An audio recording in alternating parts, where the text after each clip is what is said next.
greatest co-host in the world,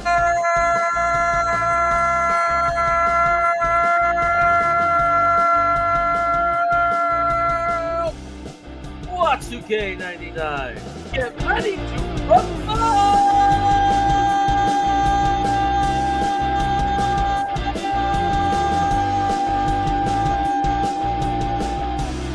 The tag team champions of the world.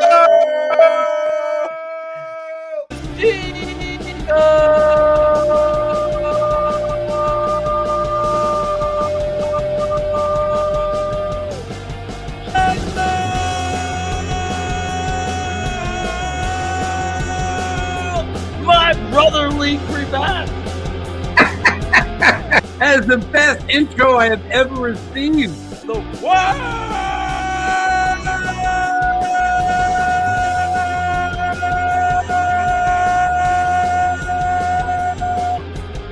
The Buffalo Jets man. Yo. George Fant is a barely above replacement level, pretty good left tackle.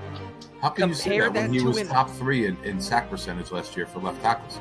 And I think when in doubt, until you have better reason, go with the optimistic view. And our defensive line is going to be giving a lot of people some trouble.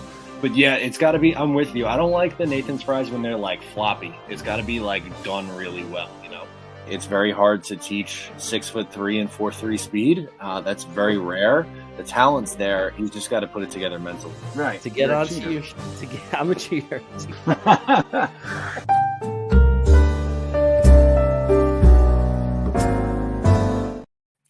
All right, here we go. We're live. It's Wacky Wednesday, but it's not just any Wacky Wednesday. The Jet world has been shattered.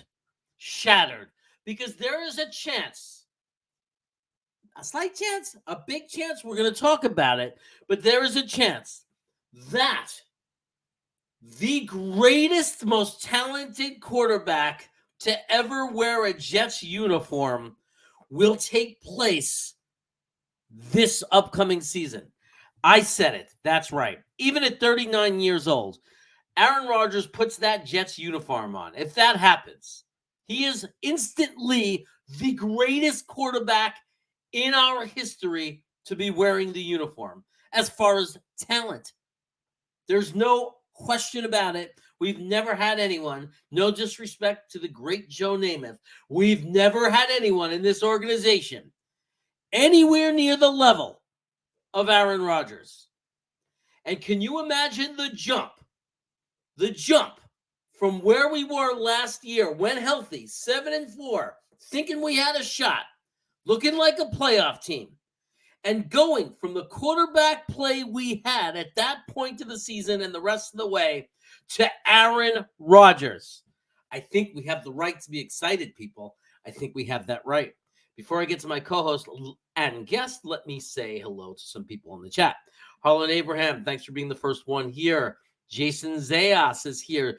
My good friend Jets 830 is here. And of course, the man himself, Nick Shine, the proud New York Jets fan. Jets Mess is here. He's my original OG snacker. And he's been here from the start. So we love him. Jacob Finnegan in the house all the way in Iowa, showing off his cheesehead. And Modine with his positivity is back, guys. He's so positive. I love it. And some guy, this is like a super, super nice thing for you to say. I appreciate that. That goes right to my heart. Thank you very much. And Jets fan 4, New York Jets fan 4. What's going on, brother? Vervain is in the house. Love to see you, man. Love to see you. I even made Modine laugh. Not even you can bring me down on a day like this, Modine. Not even you. But anyway, let's get this show started because I got somebody that's just wasting away in the back, and he can't be in the back that long because he's my co-host. You all know him. I have a feeling that he's as excited as me. And I think when he comes on here, he's going to pull out his old WWF mojo. And he's going to give you a rant from one of the all-time great wrestlers to match the all-time great quarterback that might come on to the Jets. Now let me give him some time to think because I just put him on the spot. Please welcome the hot dog eating, contest winning, pizza eating, Ranger fan, Knicks fan, Jets fan, Mets fan, trivia asking, the greatest co-host in the world,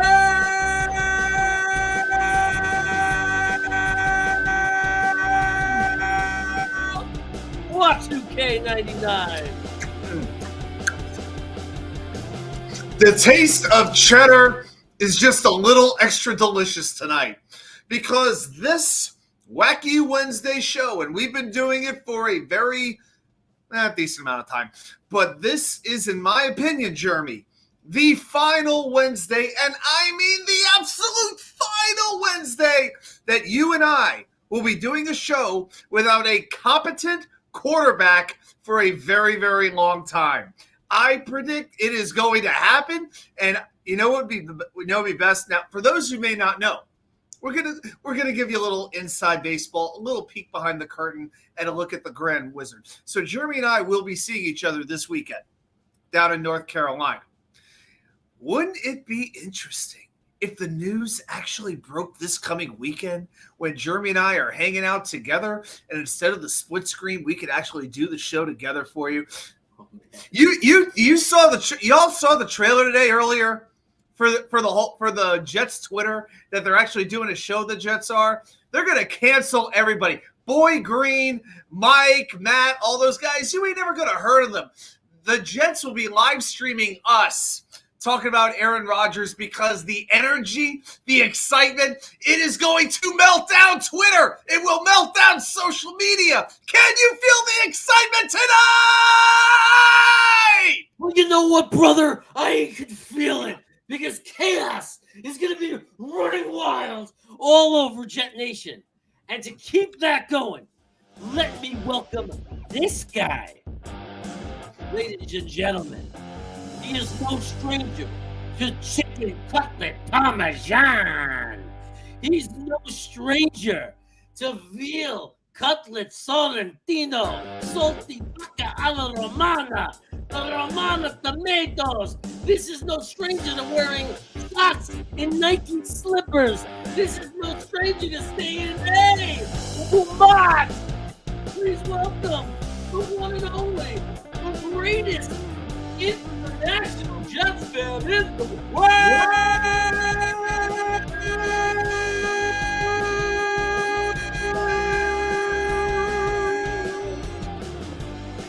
Italy Jet fan! Hello, let's go! How you doing? Pretty good. How you doing? Man, I mean, what a week has it been, huh? Dang. I mean, everything. Just even staying up late nights trying to understand what might happen by the end of the week. How you guys doing? Man, it's like it's like you're going to a movie and you feel like you know what the ending of it is going to be, and you're just waiting for the movie to. It's like watching Titanic. It's like, bring on the water already. We know what's about to happen. Just give us what we want. You know, I feel like it's inevitable. It's just, when's it going to happen? It's a very weird place to be. I couldn't agree more. Chaos! How you doing? How you doing? All right, Jeremy, you can be Italian for 5 minutes. We'll let you in. I grew up working in an Italian restaurant my whole life. My godfather, my best friend's Italian. His family was like my second family. From when I was 13 years old, I was being pulled into a Cadillac, driven to an Italian restaurant to make pizza dough. So it started with making the dough, and there's nothing I didn't do in that restaurant at all. You can't name a thing I didn't do. If it had to be done in that restaurant, it's called Bruno's Restaurant, Canarsie, on Flatlands and Rockaway Parkway. And I did everything there is to do in that restaurant. So it makes me an honorary Italian. Every time I hear Italian, my eyebrow goes up. It's like, oh gosh. Nah, well, I know it's Italian. You know. I mean, I say fresh mozz, mozzarella, ricotta. Yeah. Yeah. A pizza. There you go. There you go. I know it. I got it. My You beats. know, Apparently, you were know. working in New Haven on the side. Exactly. Well, I love that about New Haven. I love the explanation about New Haven. When people say, "Why do you say a pizza?" It's not a pizza. It's a pizza. There you go. Yeah, See? somehow doing the See? hand, it just makes it more authentic. I don't know what it is. I don't even have to talk. You guys are doing it for me with everything. This is great. 10 minutes to talk food, new chaos record. Oh yeah, Nick, coming from the Nick guy knows that's us eating, like, too what, well. 15 hot dogs. Guys eating what? 15 hot dogs. I in did. one night? Yeah, that was on the show. The contest that I did a Yeah. couple years ago. This is back in 2018 or 19. I took down 18 in 30 minutes. Italy, we got to get your volume up.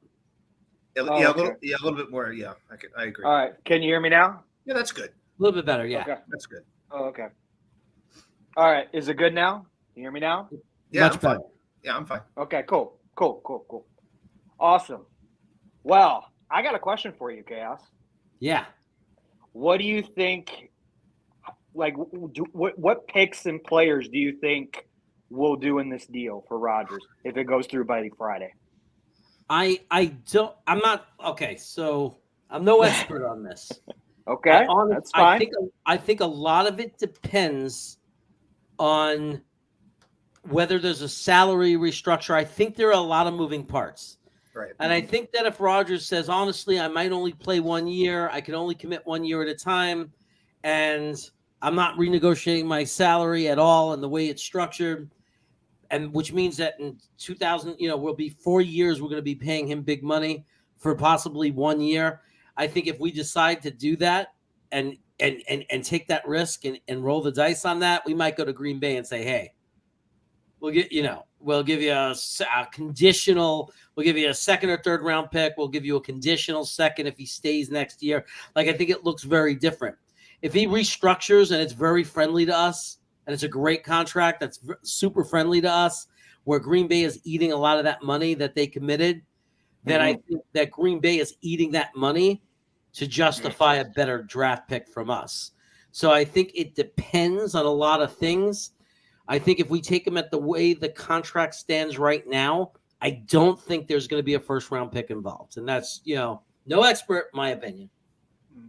My thought is I would trade one draft pick for each year that he is with the Jets.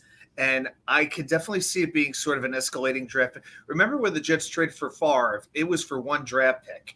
And by the way, for those who make the comparison Favre to Rodgers, Brett Favre was traded in training camp to the Jets. This trade's going to be happening in March. The difference is vast. Okay.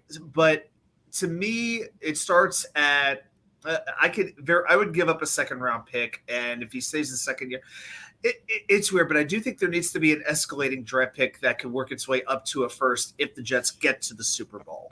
I want playoff incentives in that contract because I hear Aaron Rodgers talk about the MVPs that he's won, but I don't know how often I hear him talk about Super Bowls. Now, it's easy for us as Jets fans to think, well, of course his motivation is a Super Bowl. I don't know what his motivation is. Aaron Rodgers has a different working mind than just about anybody else that you and I have ever known. So it's hard to get inside what his mindset is, but so that's why I think the idea of playoff incentives works. Now, I am hearing different things about a possible player being involved, and that is not something you see a whole lot in the NFL. Now, I don't think it's going to be like the Mark Sanchez trade where we were able to give them, what was it, Brett Ratliff and Hank Poteet to move up. Oh, my gosh. Yeah, let's give away like Chris Strebler and Will Parks. Can we pull that trade off? Yeah, where do I sign up for that? I'll give him a second round with that. That's good. Yeah, but I think that's a little bit hard to swallow. I could see them asking for a recent draft like a Ruckert or a Clemens, a player like that in place of one of the draft picks. And I'll tell you what, with the tight end class coming up, that's very well thought of. It may not be the craziest idea in the world to include Ruckert and go after tight end in the draft. And all of a sudden that could be a position that's in play for the draft. So you don't think like Corey Davis or Conklin, Like nothing like that. They want him. I think they would want somebody who's a little bit more cost controllable because Green Bay is still going to have a big cap hit, even if they trade Rodgers this year. That's still part of it. So the Packers, I believe, they get a $40 million dead charge in 2023, even if he's not on the roster. They can't be taking our big contracts back. They're going to be looking for somebody young and cost controllable. Yeah, well, maybe they'll take Berrios. He's only $6 million. They can have him. I'm good. Eh, I'm good. Yeah, either way. A lot of people think that Green Bay has all the leverage and they have all the power, and that's not necessarily true. First of all, they clearly, by letting us talk to Rodgers, want to move on. And if Rodgers comes to them and says, "This is the only team I'll go to, make it happen, or you're going to end up with nothing, and I retire, and you're going to eat all that money," Green Bay has no leverage. And if Aaron Rodgers decides he wants to go to the Jets, he goes, "You know what? I'm going to this team, and I don't want them to give up their first-round pick or their second-round pick. They need to take a center, an offensive line. There are things that I want on this team to succeed." So he might go to Green Bay and say, "Play nice. You wanted to move on. I want to move on. Oh. I'm not going to let my new team give up the world because there's no point for me to play with a team that's not ready to win a Super Bowl or compete for a Super Bowl. And if you strip them of their draft picks, it's going to be harder for them to do that." So he might say that, and the Green Bay might be put in a position where they don't have the leverage because the alternative is and Rodgers, believe me, they're not going to take him lightly. If he looks at them and says, "Get me to the Jets, make the deal happen, or I'm going to retire." That is the worst nightmare of the Green Bay Packers. If Aaron Rodgers retires, there's no bigger nightmare. The cap hit they're going to take is enormous, and they get nothing in return. So it's not as desperate as people think it is. No. The way Green Bay would have leverage if there really was another team in the mix, and for all accounts, there isn't one as of yet. Now, could somebody always jump in last minute? Could the Raiders or could the Dolphins be that down on Tua that they could actually do it? I suppose it's possible, but we're not hearing anything. So until I hear otherwise, I'm thinking the Jets are the only team in the mix, and as long as that is the case, they're the ones who have the leverage. And remember one thing that Aaron Rodgers did say on the Pat McAfee show. He understands if he has to renegotiate his contract. That is something he is open to doing. That is so important to redoing that because that in turn affects what the Jets can do in free agency, keeping their own players, what kind of contract they can offer Quinn and Williams. That goes a long, long way. So that is one reason why I think with free agency is going to be here before we know it, guys. It is coming. And it is coming fast. This has to get done this weekend. No later than I think Sunday. And even that is probably pushing it because tampering is right around the corner. So this has to be coming down the next few days. Yeah. To answer your question, some guy, yes. The cap retires because massive.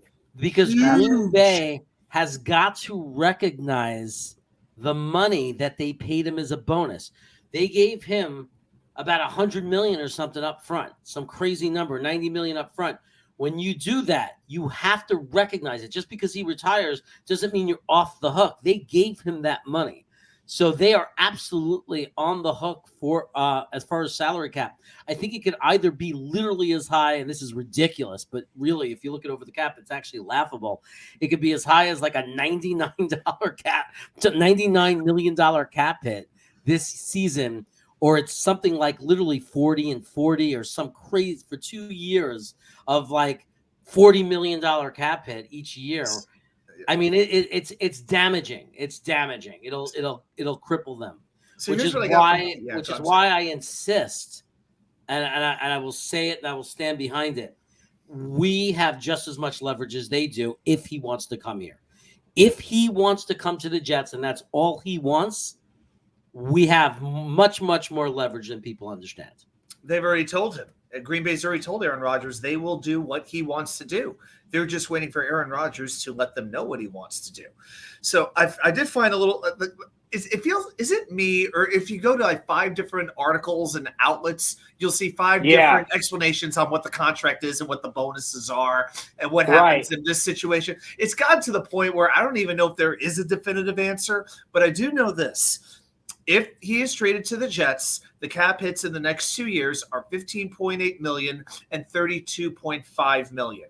That's it. $48 million over 2 years. Now, I know that in 25, 26, then you can be hit with some very high charges, depending on if he retires or whatever he chooses to do. But less than $16 million in 2023, who wouldn't sign up for that? Especially with the salary cap about to really blow up, with all this extra TV and streaming money the NFL is getting. The cap keeps going up. So if you have a lower contract at first, ask Derek Carr, ask Daniel Jones, you can backload the contract because the salary cap is just continuing to increase. Now, to answer this question, as far as I understand it, some guy, no, it doesn't all go to us. Not the bonus they already paid him. So the way it works for us, correct. The way it works for us, and part of it is problematic the way the contract stands. For the next 2 years that we would actually have him if he played, he's actually not that expensive. It's like $45 million over the 2 years, like literally 20 and 20 or 15. Like it's 15 not bad and 32. at all. Yeah, I just said 15 and 32. We are 15 and 32. So it's not bad at all. The problem is the way the contract stands right now, if he retires after 2 years, in 25 and 26 seasons, he's going to cost us about $20 million each year? I thought it was around 21. Yeah. Sounds about right. 21. Sounds about right. So now with the salary cap going up, that's not the end of the world. But what that will do is if we owe him $20 million each of those 2 years, we either have to let go of a key piece and kind of hope that a young guy could fill in, because it's going to be hard to get a replacement quarterback and pay if it's not through the draft or it's not Zach Wilson. Like, what would the price? We'd be in the same situation we are now, except we already got $20 million per year for 2 years being dumped into the quarterback position. So how much would we be able to spend on a quarterback? So we would have a big headache in 2 years from now when Zach Rodgers retires. Now, if we win a Super Bowl, nobody cares. If we win a Super Bowl, nobody cares. For 2 years, we'll suffer. We'll sit there. We'll draft somebody and let them learn, and we'll have to rebuild around a new court. Whatever it is, if he doesn't win a Super Bowl, then we lost the gamble. Yeah, because also if we have Rodgers for the 2 years, and then the idea is to hand the reins over to Zach, well, we got to make a decision on what kind of contract he's going to get. Exactly, I know a headache. It's a headache because if Rodgers comes in and all of a sudden, like, he takes Zach on shoulders and he develops like they wanted to, and he screwed up before with the development, then everything's going to be fine. Rodgers did his job. He got a Super Bowl, playoffs, everything. But it's a lot of what ifs right now. Yes, there's a lot of moving parts to this. This is not an easy thing. This is why people cannot panic. If you do not see, we got people online streaming right now, staying online streaming, waiting for this announcement to happen. Guys, I'm not saying it can't happen in 5 minutes. I'm not saying it can't happen tomorrow morning, but I'm also saying don't panic if it takes a week. Don't panic if it takes 2 weeks. There's a lot of moving parts. And we're seeing some of those moving parts already when CJ Uzomah restructured his contract. And the Jets were able to save $3.6 million. And I can assure you, he won't be the only one. Players, who knows who it could be? Dwayne Brown, Jordan Whitehead, John Franklin Myers. There's a number of guys that you could look at and say, oh, there's an opportunity to restructure with this particular player. But it's going to start to happen. New Orleans did it to get Derek Carr. They proved once again the salary cap does not exist on Bourbon Street. Now let's see if it actually exists in Florham Park. Some guy, this is 100% correct. Yes. They can spread it out over years. They can have void year contracts. They might even renegotiate the deal before he becomes a Jet. That could be happening right now. Right now, they could be working out and restructuring the deal. That's what it is. Where we pay him $30 million now instead of less money. We pay him $35 million now and next year. and then maybe in that third year or the next 2 years, he has $10 million each of void money or something like that. I mean, who knows? But I trust Joe Douglas, man. He knows what he's doing. He'll work this out and make it happen for us, that if Rodgers plays for 2 years, somehow he'll work it out that we're not crippled and we can keep it going. This guy was trained by Baltimore, Philadelphia. Right. He comes Exactly. from great stock. He knows what he's doing. This is the same general manager who basically, over a course of 2 trades, flipped Chris Herndon into Michael Clemens. Come on. And remember the Blake Cashman. Remember Blake Cashman. The Blake Cashman who played all 16 games and actually had multiple sacks this year? That Blake Cashman? I know. I know none of us could have seen it coming, but it actually happened. I remember watching. I was in this absolute rundown. This was a dive. Okay, a bunch of us from the Virginia Jets fans, we went to this one particular bar during the Jets bye week to watch some of the other games. This bar was so old. I think they had the original Pac-Man game in there, like the one that was probably made in like 19. It was old. The TVs were maybe 18 inches each. I mean, the hot dogs, I don't know what meat they were from or if they even had meat in them, but oh my God. But we're watching this TV. It's a little bit scrambly, and I see Houston playing, and I see what is that Cashman? A sack? Right. He got up. Right. He's walking. What happened? What parallel universe am I? I thought I was watching one of his college games. That's how shocked I was. But he actually had a decent season for a terrible team. You know what? Good for him. He was never a bad guy. Just got hurt all the time. And the fact that Joe Douglas did turn him into something, I give him credit for that. But yeah, you can't hate the guy. Just the circumstances of what happened to him. True. That's true. Dom C, how you doing, brother? Braden, good Hey, to Dom. see you too. What's up, Emanon, Dom? I'm telling you, all our peeps are here, man. Braden, all the way in New Zealand. It's probably like 3 p.m. there or something. I don't know if he's on his way home from work. And now we got Buffalo Jets fans saying hello. So look, it's exciting times. Everybody wants to hear everybody else's opinion. Everybody wants to talk, about their opinions and everything. And everyone's excited. And again, anything could happen. One thing though, I really, I think that we obsess over, myself included. I'm number one guilty of this. Is we obsess, and I was just alluding to it, we obsess over salary cap. We obsess over that, right? But the reality is just enjoy when we sign new players, enjoy it. When we cut players, understand it. Let Joe Douglas worry about it. And just understand he knows what he's doing. So if we go into free agency and suddenly announce, even with the Rodgers trade, if that was to happen, suddenly we announce we signed some offensive tackle that's a lot of money.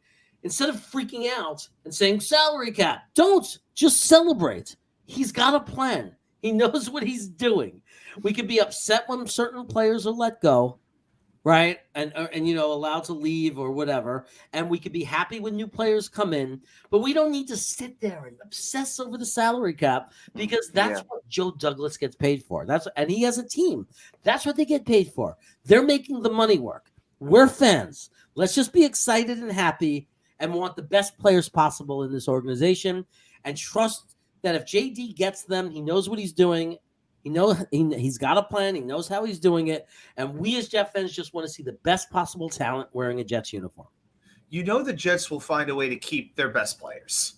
I know they haven't had a history of paying their own player, but you know what? How many players in the last 15, 20 years have been worth paying?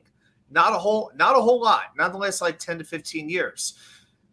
So if you have to let go of a good player, a solid starter who's going to get a sudden pay raise, that might hurt the cap. You know what that actually leaves you? An opportunity to bring in somebody younger and more, and whose cost is more controllable, who might be on a comparable level of talent. That's what these teams do. That's what Baltimore does. Pittsburgh does. Green Bay does. New England, used to do way back when. That's what these teams do. They always have a new pipeline coming in. And if you lose a player, you're like, well, that sucks. But, this general manager has a history of bringing in these low-level players. As Jets fans, how many years did we have to go not even knowing that you could have a successful mid-round draft pick? We didn't know that was a thing. We thought maybe if you got a 4th-round pick, the ceiling would be Jordan Jenkins. Best case scenario. Once every 15 years, you get Foley Fatukasi. But you're not used to finding these lower round gems and they becoming really good players. We're starting to see a little bit of that. And there's no reason why it can't happen more and more as the years go on. Actually, Italy, I got a question for you. I haven't asked anybody this question, but I want to ask you this. Let's role play a little bit. If you were on the plane to go to Malibu to see Aaron Rodgers, if you got invited to come along and you had a chance to ask Aaron Rodgers one question, and Jeremy, you can answer this too. If you could ask him only one question, what would that question have been? How can we help you succeed in New York? I want to focus on the New York side. Okay. Getting used to the lifestyle, the pace, that sort of that would be the okay. Yes. How let me help you. How can I help you succeed? That's what I would ask. All right. Yeah. Jeremy, do you have any thoughts on that idea? The question that I could ask Aaron Rodgers? Yeah. If he signed with the Jets or if he was or thinking about it. If you were making the pitch, like if you were on the plane this past week and you were trying to convince him to come play for the New York Jets, what would you ask him to make sure that you're making the decision that you're comfortable with? I'd ask him, do you like pizza? Don't take him to the same Italian place that they took Derek Carr to. That place has bad mojo. Do you like pizza? Because we got taverns all over New Jersey with bar pies that'll knock your socks off. You like tomato pies? We got that. We'll take you to the city, the John's with Bleecker.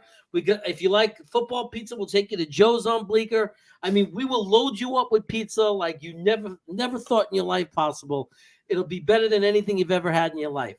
No, what I would say to him when I say that pitch is I'd say, Aaron Rodgers, why should Peyton Manning and Tom Brady be standalone as the only two quarterbacks to win a Super Bowl for two different teams? That's deep. Why not one up them and not only win a Super Bowl with two different teams, you do it with the New York Jets, with the New York name in the tri-state area. You go down Broadway during that parade and you become a legend that lives forever. That's my pitch. There you go, Aaron, would you like a second one of those? Because there's nothing. They can have their parades everywhere else. There is nothing like a parade in New York City. I can tell you this. I've been to Wisconsin. There's not a whole lot of space there for a parade. It basically, it's like from here in my living room to the front door. That's about the length of a parade in Green Bay, Wisconsin. Great people, great town, but not the same. Let's buy him a restaurant. Yeah, he already has a restaurant. I think he has a restaurant. I'm pretty sure in Green Bay, doesn't he? No, I mean like in New Jersey or New York, wherever he wants. It's actually funny. Italy said, "How can we help you?" Like get New York. Jeremy asked about the pizza. I'm like, so you both asked the same question. But you really want to pitch Aaron Rodgers? You stick him. It's not even a fancy car. You just stick him in a beat up car with Nick Shine, and you have Nick Shine take him out. Geez. Just take him around New Jersey. Take him to freaking Harold's. You like pastrami? Right? Man. Just party with Nick Shine. Go hit some golf balls. Just party with Nick Shine, baby. I'm telling you, one day with Nick Shine, and Aaron Rodgers is going to say, I got to live here. This has got to be part of my life. I hope, Aaron, part of my life. I will say this. What? I have been a passenger in the car of Nick Shine. I hope Rodgers has some good insurance. Well, anyway, it's time for a new opinion. So, all right. And here he is. Yeah. What the hell was that? Hope he has good insurance. What's up? What's up, boys? How's everyone doing? How are we doing, Nick? How do you feel about that, Nick? Will you take Aaron Rodgers out on the town? I would do anything to get him here. Yeah. My question has it down just a little bit, Nick. Oh my gosh. My question would be: if you enjoyed Danica Patrick in Wisconsin, wait till you see what I introduce you to out here, pal. And my recruiting pitch. Oh boy. a bag of cheese. It's my cheese head. I got a little shredded mozzarella. I said that for Italy here. You got a little mozzarella. There you go. That's my cheese There head. you go. All right, let me catch up real quick before I sent myself notes. All right, number one, restructure Carl Lawson this week. Restructure. If you're going to keep Davis, restructure him. Get those numbers down. Put it into bonuses. Aaron Rodgers is counting for $59 million. 16 is on the cap. 15, would you say before, Adam? 15.74? 15. 15.8 and 32. There's ways to pay guys and not hurt your cap. And Correct. Jets fans, let me tell you this right now. The reason Jets fans are petrified about the cap is because we've had so many incompetent general managers throughout the years. Does everyone remember Joe Douglas's first job? It wasn't to go get Ryan Khalil out of retirement and attempt to get a center. It was to get the cap in order. He did that. Yep. We have very little dead money. We went from having the most dead money to having the least dead money in 2 off seasons. So you do that so that when it's time to strike, when the iron's hot, now we're going to do it. Now we got money. Now we go get the big fish. Now we go big game hunting. So everyone's got to relax. Harlan, thank you, buddy. Thank you, guys. Everyone is going to chat. Good to see you guys. Good to talk to you. I'm trying, bro. Life's getting good. Good things are happening. I fully believe that. I'm going to manifest that like Breece Hall. It's manifesting Aaron Rodgers. Yeah. I mean, more like the whole defense today. Oh my gosh, there were so many guys like that. recruiting him. I'm like, when's Zach Wilson gonna make his recruiting pitch? When's that happen? Right. The best thing in the world would be Zach Wilson be like, bro, don't listen to them. Stay where you are. He probably texted him, save my ass. Right. If somebody out there, if any one of the great Jets Twitter, the guys on the YouTube who follow everybody in the chats, if any of you know a hacker, hack Zach Wilson and get that tweet out. It would be the championship. Jets Twitter would all get championship belts set to them by Triple H from the WWE because we would deserve it. Well, I'm going to tell you what's going to happen with Zach Wilson. If Rodgers plays 1 year and leaves, Zach Wilson's going to have an opportunity. This is all assuming there's no major injury where Zach has a chance and changes everything because of how he plays. But if Rodgers plays 2 years, I honestly think Zach is gone. It'll be 4 years. We're not going to do the 5th year option, and I think he's gonna he will be running out of town. So the thing that could change that is if we got Aaron Rodgers or whoever we ended up getting, if they get injured, if Zach Wilson was to come in at any point during, let's say we get Aaron Rodgers during his tenure, and he comes in and starts showing real promise. And starts playing really well, we might say we're locking up that 5th year option. We're starting to build you up and prepare you. When Rodgers is gone, you're the man, and we're going to make that happen. But if he doesn't get an opportunity to show that growth on the field, he is gone. You're never going to see him play or be the starting quarterback in a New York Jets uniform. And not only that, we could see him either in trade somewhere or the XFL. I think some other teams will give him a chance before he ends up in the XFL. Probably. Yeah. There's He'll still enough get a physical shot. talent there. He'll get a shot somewhere. Exactly. I mean, Baker Mayfield's on his 4th team. I mean, I think we'll see Zach Wilson on at least 3 before it's all said and done with him. Where did Baker end up? Well, it depends, but now he's on the Rams, but he's free agent.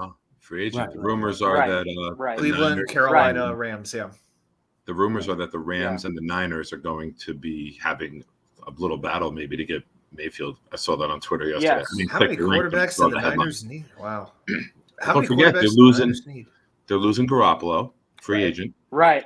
Purdy's not going to be ready for opening day, and Lance had to have a second surgery with how bad it was. So maybe you need to bring in that veteran presence until everyone else heals. How serious is the second surgery with Lance? Like, do they think he could be ready for the start of the season? Didn't read into it, but I know he had a second one. I want to say around Thanksgiving or early December, but the news didn't come out till like the end of the season that he had a second surgery. See, guys, there are worse situations or as bad situations to be in in the quarterback position, then the Jets are in. Right. The worst, you know who has it the worst? Because at least Denver, you got this new this coach Payton coming in that gives some hope that he could breathe life back into Russell Wilson. Nobody has it worse than Arizona. They signed Kyle Murray. Yeah. Wow. Yes. They were so desperate. They are in such a horrible situation. They had to get the defensive coordinator from Philadelphia to be their head coach. And I can tell you this, the day after the Super Bowl, I was listening to Philadelphia sports radio. I wanted to hear what their thoughts were on that Super Bowl. And one call on after another. Gannon sucks. Gannon killed our defense. We would have been so much better with anybody other than Gannon. 2 days later, Arizona hires him as their head coach. Oh my gosh, $45 million a year for Kyler Murray. No wonder Daniel Jones asked for $45 million himself. My God, if I'm Baker Mayfield, I'm looking at Kyler Murray's contract, saying, "Hey, I deserve at least 35." My gosh, Arizona. Well, where do you think Hopkins is going to go? Some team that probably nobody is thinking of right now. That's how it seems to just. I think it's going to be some random team, and it's going to come out of the blue with no expectation. I think Nick has an idea. He's going to go to San Francisco. What do you think, Nick? Nick, you're pointing up at Jeremy, so I'm assuming. I know. Yeah, When I did it, I'm doing geography from where I am in New Jersey. Oh my God, you're not thinking. I'm thinking. Oh gosh, Who's the coach? Who's the coach that's desperate? There's a rumor today. Patriots. we know the one. Yeah. There's a rumor today that the Raiders could be close to sending 2 mid-round picks to the Patriots for Mac Jones.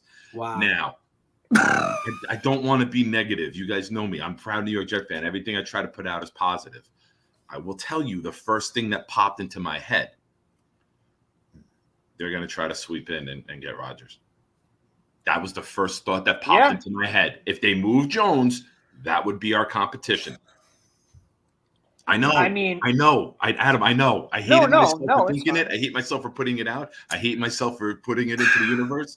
Just thinking about the timeline. But anything could happen, though. Anything could happen in the NFL. There's always stuff like that all the time. Absolutely. So I wouldn't be surprised. I wouldn't even be surprised if Hopkins goes to the Patriots. It doesn't shock me because they're going to lose. Myers why. is not going to stay. Myers is going to. He wants $15 to $20 million a year. Patriots aren't paying him that kind of money. And then who do they have left at wide receiver? The answer is nobody. So the Hopkins trade does make sense from that. And again, I think the free agent class absolutely stinks with wide receivers. So that does make sense. But if the Patriots are even going to have a shot at Rodgers, doesn't it make sense that the Patriots contingency, like their whole staff, is going to have to go out there and meet with Rodgers? And again, with free agency starting, a decision has to be made pretty quickly because what Rodgers does affects your entire offseason going forward. Guys, I can't imagine that this drags on any later past this weekend. I can't, and there isn't enough time for other teams to jump in. I don't know. I don't know if I don't know if Rodgers would want to go in and fill the footsteps of a Tom Brady. I don't know if he wants exactly. I don't know if you mean the footsteps of a Mac Jones. I'm just kidding. Well, but like, really, like, don't forget the other guy to follow Brian Hoyer. to go there and try to follow Tom Brady, and if it doesn't happen, then he couldn't do it, but Tom Brady could. With the Jets, it's a can't lose situation. It's a win-win, because if you come into the Jets and it doesn't happen, you're like, well, I'm not a miracle worker. I couldn't win the Jets a Super Bowl. Nobody else could either. If you win the Super Bowl, you're a legend. Right. Absolutely. And people are saying, "Oh, you're already a legend." It's not the same thing. You come in and win a Super Bowl for the New York Jets. Yes. It is a different kind of legend. He has no idea how many more levels of legend he could still ascend to. I'm sorry, guys, but if Joe Namath played for any other team, he'd be a name we knew because he won a Super Bowl. You think it would be anything like it is right now? He'd be Len Dawson. With all due respect, Len Dawson's a Hall of Famer, was a great quarterback, but his name isn't iconic. Joe Namath has been voted the greatest character in the history of the NFL. And there's a reason for it, because he did something great on the field and was even better off the field. But and it was in New York. It was in New York. No disrespect to Marshawn Lynch. That was random. I think Marshawn Lynch is the greatest character in the history of the NFL in terms of Just Well, let- I'm just here on the show so I don't get fined. I can't say Gronk. So it's Marshawn Lynch. Oh my Well, gosh. wait. What about Ocho Cinco and I'm just going by the NFL greatest characters. Shoot, When what they was did the the 100 other greatest one? Terrell characters, Owens. Namath was number 1. So that's Terrell what I'm doing, Owens, basing that on. I mean, Terrell Owens? Terrell Owens. I mean, you can talk about There was a lot of Refrigerator Perry negativity. and There's a lot of Yeah, okay. negativity with Tio and Ocho Cinco. I have a personal disdain for Okay. because I don't trust a man who eats McDonald's that much and doesn't gain weight. Because I speak about McDonald's and I just gained 2 pounds from saying it twice. Ba-da-ba-ba-ba. The dude is still guy looks like he's still playing the NFL and he eats McDonald's more than anybody. Yeah, it's a shame that wide receiver coach position didn't quite work out for old friend Chad there, isn't it? So sure he was going to get the job, but Full-time coaster tour, by the way. If you ever want to see if you ever want to see videos about the best amusement parks in this country, and like crazy videos that show you the roller coasters and the experience of riding them, you go to Full-Time Coaster Tour and you subscribe. Who's that? Who does that channel? This chap says New to the program. Nice to have you. very new to the program. We don't know this guy at all. Well, what happens if Rodgers does want to wait until after March 15? What then? That, you know what that means? It means, I don't know about the rest of you. I'll tell you what it means for me. It means my anxiety, if it's even possible, goes up even more. That's what it means. I think my anxiety starts to drop and I'm starting to feel this feeling of resignation. And it's just like, okay, how much are we going to pay Jimmy G? You know? Right. That's about where I would be. Numb. Yeah. I I just just go numb numb. myself. I just go numb. I would just go numb if that happened. Nick, I need you to send me a shipment or something. I don't know. My first shipment. How about I you, don't Nick? want to talk over anyone, so I'm raising my hand now when I have something I'm waiting to be called on. No, your turn. You go. From my understanding, if I'm wrong, tell me. I understand that the Packers cap and their part of the Rodgers deal is really effed if he is on the roster the new league year. That's why I believe they want to get it done before the 15th. So I think there's going to be a little bit of, all right, come on, make your decision. Like we want to move on, man. We're done. We made our decision. We need you to retire or go to the Jets. Like we need this done. I think there's time. There's a filling out period. But it's been all over the internet. Adam said it earlier. He's going to take all of the information that he can. He's going to take his time. One of our good friends, Gunny, sent us a tweet today. That was the Rodgers contract from last year on March 8th. So he waits to right up to the end. Last year, he signed his 4-year extension on March 8th. People were tweeting that out today, saying that he signed a 4-year deal and extension. Gunny didn't check the date. He was at his daughter's track thing, and he sends the tweet to us. And I'm like, dude, we're good. It was 22 last year. He's like, oh, my God, I was so panicked. I didn't read the date. But that's how he pushes it, Rodgers, right up to the deadline. So I think you're going to see a decision. Now, fingers crossed, it's us, right? We all hope that it's us at this point after losing out on Carr. Knock on wood. Correct. So I think you're going to see something later part of this week before the legal tampering period starts. So that way the Packers and the Jets both know what they're going to be able to do. You're probably looking at contract restructuring right now, or figuring out who's taking what parts of the contract if the Packers are going to help. You know, do you want a 1? All right, you get a 1 next year. We make the AFC Championship. He plays. And you take this much money, you get the 1 next year. You get a 2 this year. We'll give you a 4 next year. He plays, it goes to a 3. AFC Championship this year, it goes to a 2. You eat money, it goes to a 1. I think it's going to be a very complicated conditional trade. There's going to be a lot of layers to it. And I think that's the difficulty in the language maybe they're working out right now. Something I want to say, because I haven't been, if you don't mind, real quick, something I want to say, if we don't get him, let's remember something, Jets fans. We said all year, with this defense, with a healthy line, with Brees Hall and Knight together next year, with the emergence of Wilson, with Joe's drafting, we keep our draft picks at 13 and 2 if we don't get them. We said all year long, we just need a competent quarterback to make a playoff run. Example, like the 49ers do. 49ers don't need an elite quarterback. If Purdy's healthy, who knows how that game goes? They couldn't move the ball with Josh Johnson. Josh Johnson's been on more teams than the logos on the NFL jacket. Like, that's his jacket he wears out in public. He's got like 22 patches on it for every team he's been on. Purdy, Mr. Irrelevant, was taking the Niners on a run. How are they built? Defense, run game. We don't need to panic. We don't need to jump off. Yes, we're all fascinated. We're enamored with the idea of a top quarterback. But the way we're being built, I don't think it'll make or break us. I think it'll make the games we win by 20 instead of by 6 or 7. But I still think we're going to be winning a lot of ball games if we don't land it. Yeah, I think that we will, like, nothing changes about the rebuild. Like, as a matter of fact, if we didn't bring anybody in, we're in crazy healthy condition as far as salary and all that. We still have plenty of, like, we can work, we have so much flexibility. I think it's just a matter of, I think there is that plan B. I think there is that we still move on and we try to stay healthy and be where we were when we were 7-4 without great quarterback play. Maybe we can get a little bit better quarterback play. Maybe Zach will develop and get better. Who knows? But at the same time, I think the plan A is we have this window of opportunity. We have this window where we drafted these special players and we have all this special talent right now at the moment. And with an Aaron Rodgers, there's an opportunity right now in the moment. The second he puts on that uniform, if it happens, we are a legitimate Super Bowl contender. Agreed.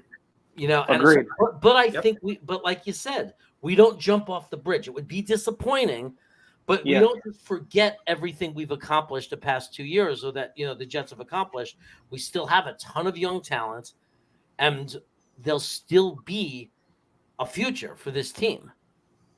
It's just that it won't be as exciting, or we won't really, there's not going to be as much a chance, and we're not really going to believe we're Super Bowl contenders as if we were to bring in an Aaron Rodgers, obviously. And also, it's one of those things where our division is, like, us and the Dolphins are going up. I think the Bills and Patriots are going down. I think we'll at least be number 2 if we even don't get a good quarterback. But if we get Aaron Rodgers, I really feel like we'll be number 1. You never know what Tua is going to do.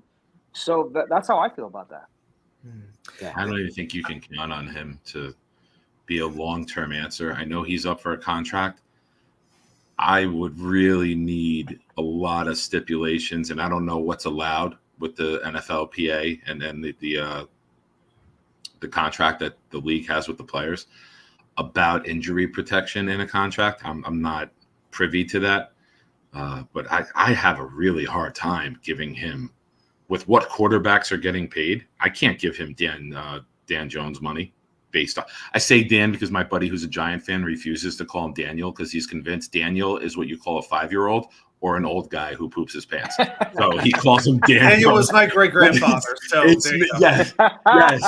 Like, Daniel, come here. That's what you call a kid or an old guy that you got. Here we go. So I call him Dan Jones because my two buddies who are Giants fans who I have a never-ending text with, it's been drilled into my head. It's Dan Jones.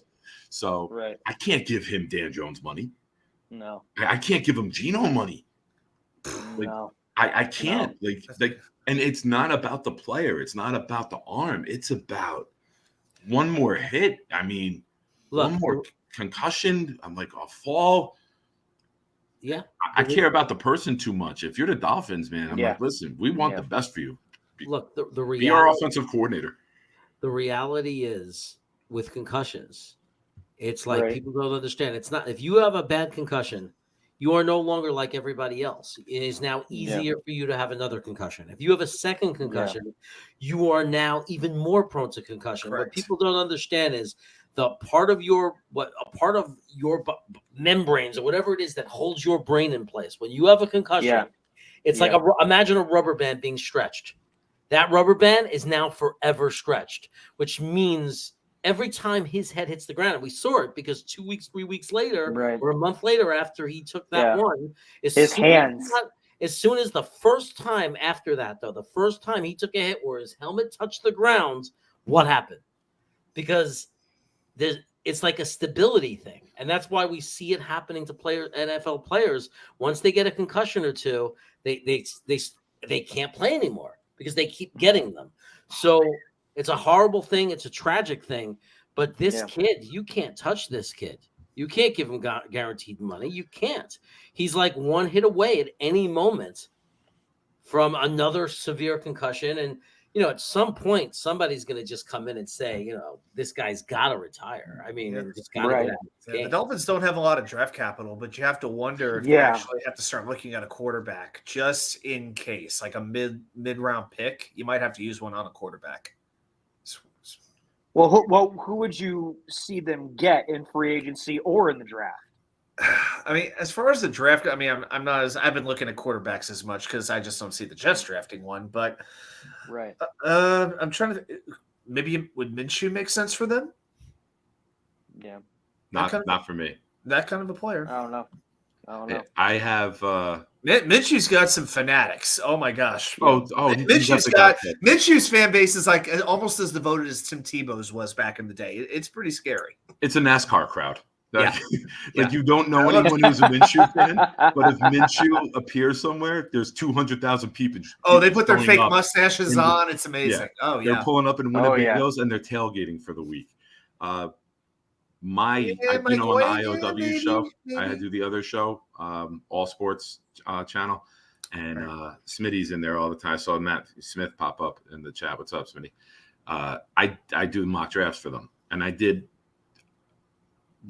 before the combine, a week before the combine. So 2 weeks from today, 2 weeks ago, tomorrow, I did just the top 16 because I'm not fully schooled in the whole round yet. I had Indianapolis before anyone else trading up to get Richardson at number 1. And the two guys I do it with like, really? I go, wait. And here's what they're going to do. You draft Richardson. Who's the head coach there now? He was the offensive coordinator from Philly. What did they run in the backfield? The option with Hurts and Gainwell and Sanders. Imagine running the option with the guy the size of Richardson next to Jonathan Taylor behind Quentin Nelson. And then that jump line. Basically to the roof. Exactly. I said he could jump from the 5-yard line and land on the goalpost, like the crossbar. Like that's how much this guy could jump. But here's the plan. He's not ready as a passer. You sign Minshew to come over as your starter in Indy, who knows the system from Philly because they were together there. You bring in Richardson and you introduce him like you introduced Tebow in college. He was the goal line guy. He was doing the jump passes, and then he evolved over time. And then you start introducing him more and more, and when he's ready to go, you go. So that's I know it's not Jets, sorry, but that's my vision for the Colts on how to become dynamic. Because it's a copycat league, right? You saw how far Hurts went running that. You let guy Richardson size run that. That's ridiculous. Just so everybody knows, Daniel is a Miami fan. He's following them, and so he's following them like we follow the Jets, and he's telling us that they have no interest in Rodgers, which means no Miami Twitter, no Miami media. No rumors, no suggestions that they're interested, because Daniel would know if there was. Just like as Jet fans, we know if there's any smoke, if there's any interest. Right. He would gladly be taunting and heckling us right now if there was. and we know there's no NFL owner I think who loves making a splash more than Stephen Ross does. So if they didn't believe in Tua, I definitely believe that they would be going for Rodgers. So that tells me they must have a pretty positive feel about Tua, whether it is guided or misguided. But I think that is just where they're thinking right now. I think that they're going to hope that he plays next season and it doesn't happen, that he stays healthy the whole season, and they're hoping for that to happen where they can look forward and put it in the past. And I think they know in the back of their mind there's a solid chance he's going to get hit on one of these games. He's going to get a concussion, And then they're going to make the decision, and they're going to know at the end of that season, at the end of next year, they're going to have to figure out a way to move on. But they might want, maybe they're going to get one more chance, one more possibility. Maybe he could put this behind him and go on with his career. I'll be right back. I messaged you. Okay, but there's no question that there's no question that Miami's not weighing options and thinking ahead. But sometimes you make a decision. We're going to roll with him this year. We're going to hope for the best. Maybe they end up getting a better backup, a more reliable backup. But my expectation is that, that they're giving him another year. But if he has another concussion, his career's over. Like really, like during the season, if he takes a hit and he gets a bad concussion and he's out going, for 3-4 weeks, whatever, I don't think there's going to be many people in his life not screaming at him, "You must retire." And there's a good chance that if you've had those concussions, you might have had another one or two somewhere along the way that weren't even diagnosed, that weren't detected. So. Yeah, I'm not looking for any sympathy here. I just I've dealt with concussions since high school, and I had to do post TBI, and I got knocked out a couple times during soccer and work, and those are no joke. I have to deal with vision issues now. I have to deal with back issues, with neck issues.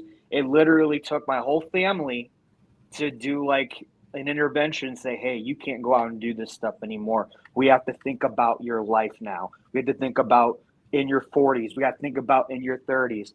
So I totally understand. And if people love Tua just like the way that people do, that conversation might have to be talked about eventually. Yeah. Yeah, well, sorry that you had to go through that.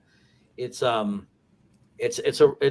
real thing. It's a real thing, and it's luckily, I'm glad I haven't experienced a Jet fan taking any pleasure in what's going on with Tua. And so far, I have not crossed a single Jet fan who's taken any pleasure in this. This is about life, and these are athletes, and it's like a love-hate relationship. We love to hate other players. But yes. At the end of the day, that rivalry with Miami, as much as we hate the Dolphins, we hate the Patriots, that's what brings the competitiveness. That's what makes us love this sport. That's what makes us want to win so bad. Without that, without those other players, without those other teams, there's nothing. There's no fun in this. So we always have to remember that it's all the people that make this up. And any of these players that we can't stand from other teams could have very easily been a Jet, and then we would have loved them. So they're just, they're all just the same guys. They're all people wearing different uniforms. We love the ones that wear our uniform, but we got to care and be compassionate and think about all those really kids that are out there, because most of them are kids. Exactly. Now, I got a question for you guys. This is about Rodgers, the QB situation.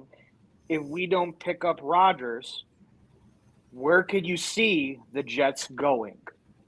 Do we go Lamar? Do we go a Jimmy? You guys probably have talked about a lot of this, right, over the past few weeks. I just want to know your opinion about it. I feel as though we haven't even wanted to entertain a contingency plan. I feel like it was Rodgers, Carr, and those are the only two quarterbacks in existence anymore. My personal feeling is I don't want Lamar Jackson near this team. I don't want to give up 2 first-round picks, number one. I don't like the idea that he's missed 5 or 6 games each of the last 2 seasons with primarily leg injuries, and he needs to run in order to be successful.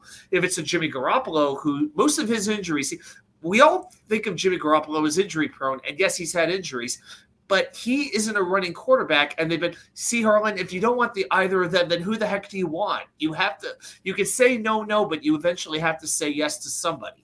And please don't talk about Mike White and Zach Wilson both being back. I can't deal with another year like that again, and neither can these players.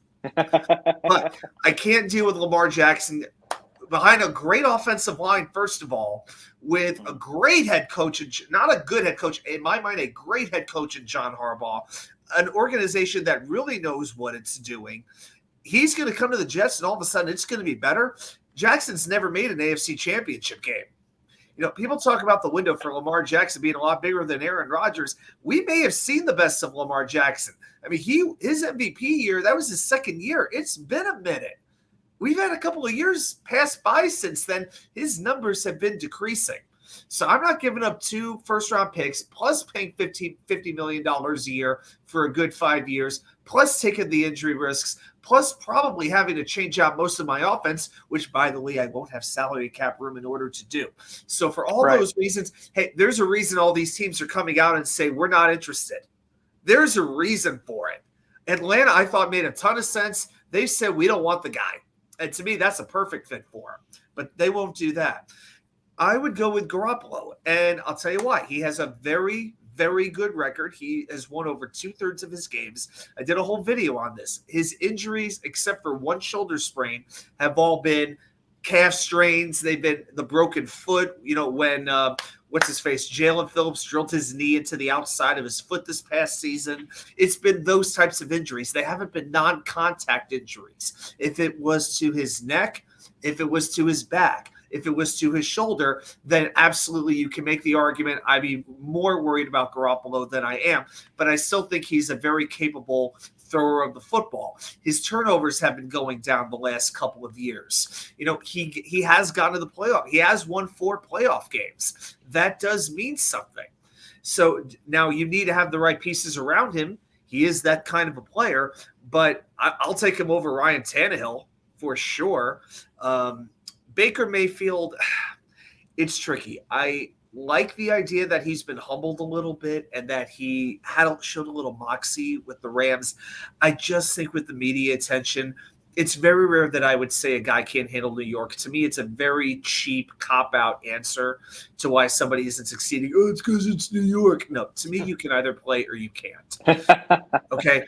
But Mayfield and New York, that marriage sounds so toxic to me. I don't see it working. I don't think Mayfield is mature enough to handle that level and our media and Jets Twitter. to me, it's Garoppolo. And after that, I can't really think of anything that I could even say, not even be excited, but I'm just talking about, okay, I can convince myself that the Jets could be a legitimate playoff team with this guy at quarterback. There really isn't anybody else unless we're making a trade for somebody. I mean, who else is there to really Taylor Heineke? He has a nice flow. I like him, but I mean, come on, he's not going to get me excited here. So look, the reality is, I don't think Lamar's an option because I don't think Joe Douglas will do it. For the same reason you're seeing a lot of GMs not do it. Because look at Arizona, look at Cleveland, look at Denver, 5-year guaranteed contracts. Cleveland did a very stupid thing. It was a very dumb thing that has really created a wave in the entire NFL and caused a real issue. They really caused a big issue. Thinking that these players could come out and say, I want 5 guaranteed years. Look, in the NFL, I'd want 5 guaranteed years too, the way people get hurt. But guess what? It can't be. It kills organizations. If we signed Lamar and offered and gave him his $250 for 5 years, okay, one, it could work out great and he could be fantastic and awesome. But remember, we still might not win a Super Bowl because of what we were giving up and what we're spending on him. But here's the really bad scenario. We sign him, and he's riddled with injuries like he has been the last 2 years and can't finish the season because that style of play, and we've seen this before with Kyle Murray, with RG3, Cam Newton's career ended very quickly and abruptly. When you have the style of play where you're running a lot like a running back and taking those kind of hits, your body grinds down like a running back. You don't have the longevity of a quarterback that goes to play till they're 36, 37, 38 years old. NFL running backs are done at they're antiques at 30, 31 years old. They're antiques. Well, guess what? If you're a quarterback that's going to take that many hits, then your career is going to be shortened. And one bad leg injury where he comes back like RG3, where he loses that half a step, it's over. Because the reality is Lamar has not shown me, while he's very good for considering his running skills at being a passing quarterback. If you take away his legs and he's just a pocket quarterback, he is not a $50 million a year quarterback. Yeah. So there's so much risk with him. Now, if we went and got him, would I be excited? Hell yeah, I'd be excited because I'm not stupid. Once he's on the team and in the uniform, I'm going to be excited because the guy's electric. But I don't think that JD's going to do it because you see that in most cases, it's blowing up in the GM's face. Yes. It's not working. It's not working. And to give such a contract like that, like 5 years, $250 million, and then on top of it, 2 first-round draft picks, you're going to give all of that? And then, you know what? For a guy who hasn't finished each of can't the do it. last 2 seasons. I can't do it. I think they said the only non-exclusive free agent like Lamar who actually signed with another team was Sean Gilbert, the old defensive tackle. I think went from Washington to Carolina. I think that's the only one. Harlan also mentioned Jacoby Brissett. Okay, that might be about my third or fourth option. I could. Yeah. Brissett was okay with Cleveland. He had a 2-to-1 touchdown to interception ratio. Had a great running game. I wouldn't say he had a talent on the defense, but I think was very poorly coached. And their defensive coordinator was fired shortly thereafter. So if they were to bring in Brissett, it's sort of a bridge situation for a year. I could deal with it. But that's after Rodgers and after Garoppolo for me. Yeah. Okay. You know what? I think I've just settled it. I'm going to be the quarterback. You know what? I'll step up. I'll step in. I'll do it for the fans. I'll do it for New York and New Jersey. There we go. But you have a concussion history. Yeah, we'll clip that out, remember? Oh, right. Intervention time. Right. Too much pizza. Billy SBC, you're getting Rodgers. You're getting Rodgers. Billy, I thought you were one of us. Come on. Bill, we're getting Rodgers. Come on. We're getting Rodgers.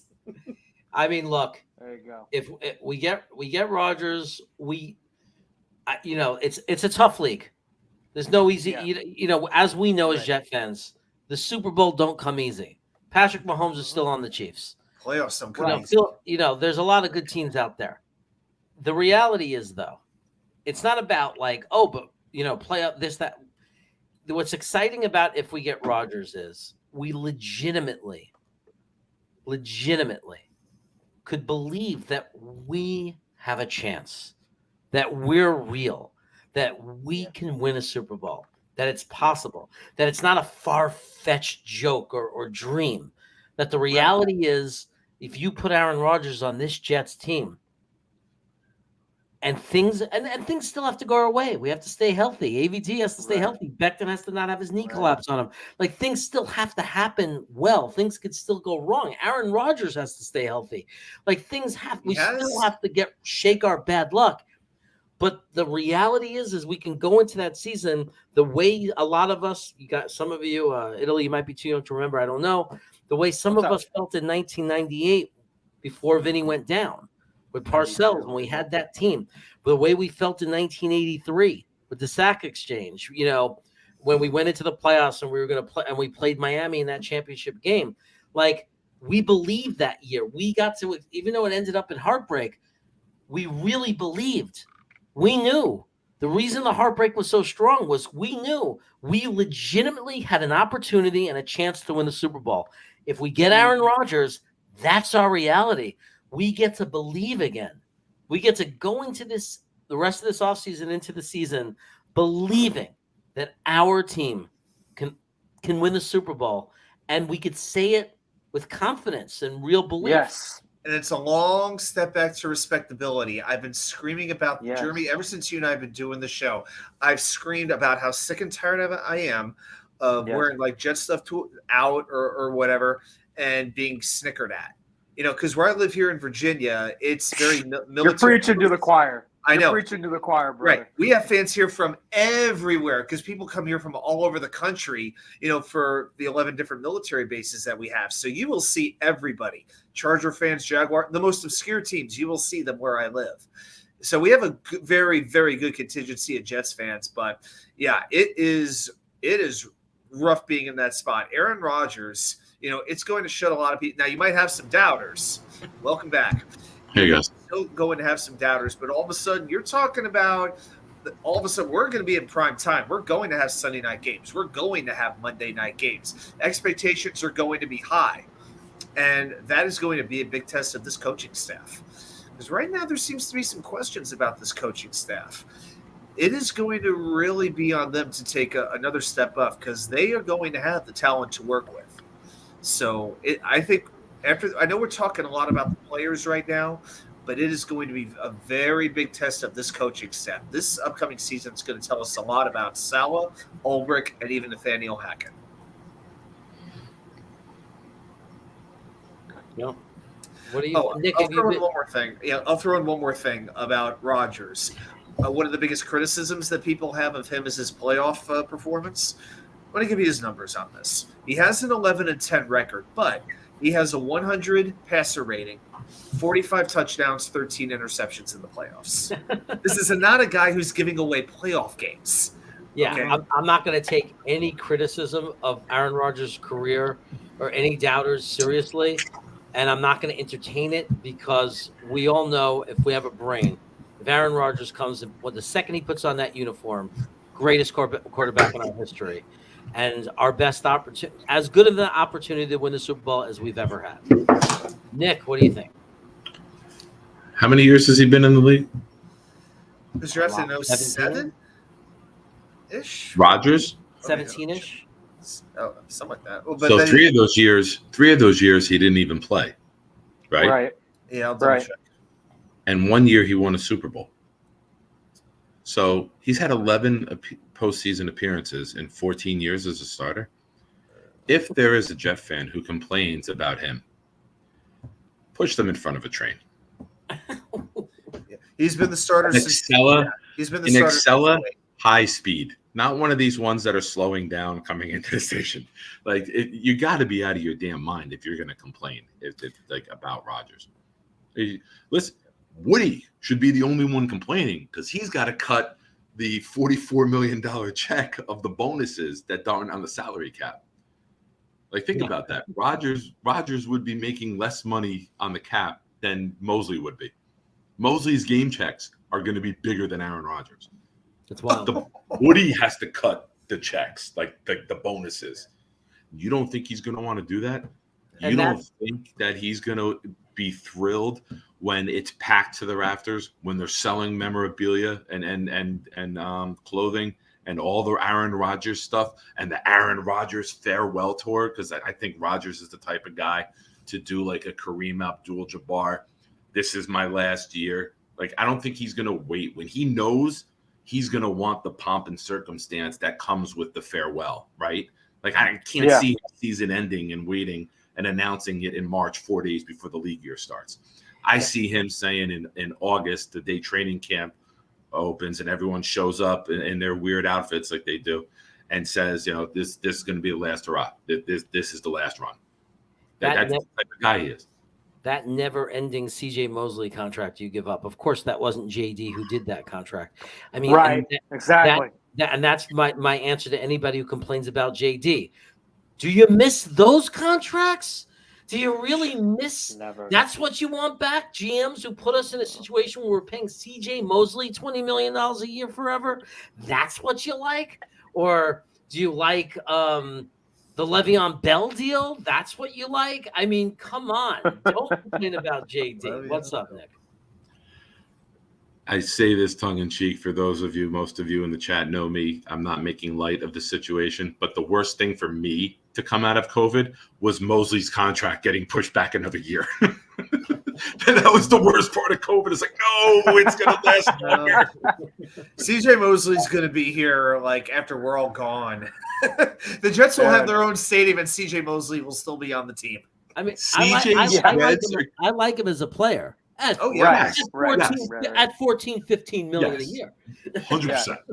Yes. CJ's going to be here so long that his dreads are going to be as long as like the beads when you walk into like a palm reading like office. You know how they have them hanging in the doorway? That's how long his dreads are going to get. Oh, boy. They're going to be pink at the bottom, which he did for his mom when his mom passed away for breast cancer. Black, Right, yeah. and then they're going to be gray. It's going to be like 2 feet of gray. He's going to be bald up top. He's just going to have the hair around here, and it's going to be all dreads. CJ Mosley will outlast Thomas Hennessy as a Jet. That's how long he's going to be here. Oh shoot! Oh, that's a long wow. time. Pat Leahy, who? That was for you, Adam. because I Right. know your Hennessy love. Yeah. Oh, yeah. I got the jersey coming any day now. Yeah. Oh well, there you go. All right, so Black, white, and who's green. gonna be our who's gonna be our kicker? Is it still gonna be Zerline? Oh, I think they'll bring in some competition, but I'd say 80% it's going to be Zerline. Okay. What do you think, Adam? I am going to throw you a little bit of a curveball. I actually talked about this on my free agency video. I think Zerline goes. He only kicked 82% of his field goals. He was 27th in the league in field goal percentage for kickers who had 10 or more attempts. He made some kicks. We know he has a big leg, credit to him, but he has been below 85% for 4 straight years. That's not reliable enough for me. I think Aaron Rodgers comes. Everyone's talking about David Bakhtiari. They're talking about Randall Cobb. Look at Mason Crosby, number 2. Mason Crosby will be the new Jets kicker in 2023. Ooh, wow. Nice. I thought Bakhtiari. Wait, I thought Bakhtiari is staying with the Packers. I thought he's seeing that through. I haven't heard anything about that. I heard something about that the other day. That I think he's going to stay. But like you say, he doesn't know the situation with the Packers either, just like we don't. So. Just because I like to bust Adam whenever I can, You do? I'd like to correct something that you said. You said that Zerline kicked 82% of his field goals. No, he made 82% of them. He kicked 100% of them. As opposed to punching them or something. Like he kicked 82% of his field 82. goals. Successfully. I can't talk. You see how I type in the group chat, so I'm no one to talk about I know. You type. I have to put the Google Translate on to turn it into English. I was waiting for Tigo to chime Nick in. said 6. Oh, sorry. Go ahead. I'm saying I was waiting for Tigo to chime in. I know he's a big supporter of Greg Zerline. Now, I will say this: I didn't have much of a problem. I didn't have much of a problem with Zerline this year. To be honest, I didn't. But I do acknowledge that after the kickers we've had in the last bunch of years, I might be a little too easy to please. Joe Douglas syndrome. After what we had previously. Oh man, that's gonna be a new thing. That's gonna be a new thing. It totally is. I honestly consider punter a bigger need than kicker as far as changing. Yeah, exactly. 100%. Why do we think we're going to punt? That's just a ridiculous notion. Oh, there we go. Hot take. Just keep Braden Mann around to do the onside kicks and the fake punts. The onside kicks and the fake punts. That's all I'm saying. Man will excel. I'm having fun with this, Italy. Come on. I think Man will excel with Rodgers as quarterback because his shanks will be good when we're kicking from the 40 or 50-yard line just out of field goal range. They'll go out of bounds at like the 13. It'll be great. Just do what you normally do. Kick the snot out of it. Out at the 8. Now they're going through the uprights. Do what you normally do. Do what you normally do. Do you want me to pin them back? No. Just be you. Use the force. No Star Wars? No one knows Star Wars? Got it. Star Wars, what were you saying? I have never seen a Star Wars movie to this day. Not one. I said just even use the force, originals when we were kids. Never did. Whoa. I know. I've seen at every least saw Star those Wars three. movie. I'm weird and I acknowledge it. I watched the Star Wars movie, every Star Wars movie. I watched the shows on the Disney Channel. I don't miss them. I'm a Star Wars fanatic. Oh, there you go. Yeah, I love it. Love it. Love Star I could Wars. see that. Oh, Tigo just broke up with me. Yeah, Tigo just said our friendship is over. Tigo, Max Mitchell stink. No, I'm just kidding. Max Mitchell's good. Thank you. Oh, That was a surprise name. You guys were talking about it before I came on about who could be a player traded to Green Bay. Mitchell, young, that's an late round interesting tackle, cheap contract. If they need some depth on the line, they might say, okay, throw in Max Mitchell. I've seen people, even our good friend Buffalo put out Corey Davis. I don't see anybody taking Corey. It's cut him and negotiate your own deal with them. Yeah. Well, Nick, what about Conklin or a tight end position? Would you do that? I don't know. I don't think they'd want the contract, right? Well, correct, but they do need a tight end. They don't have a tight end right now. So I understand. William Sprague, thank you so much for the super chat. We appreciate it, and I'm just happy to be included as one of the 4 handsome men. He could have started such a war if he said watching 3 handsome men. The debate that we would have broken into. I'm just like William. Hopefully, you can find 4 of those guys one day. Thanks for the super chat, brother. We appreciate it. Welcome, William. First time seeing your name, man. Welcome. Yeah, Hank's right. Just draft the tight end. This is a deep tight end class. So. But yeah, I can't see us trading it. If you want to throw in Ruckert, who's got the rookie deal, like Ruckert's a Mitchell type of deal, like I could see Green Bay maybe poking a very manageable, cheap 6-digit contract.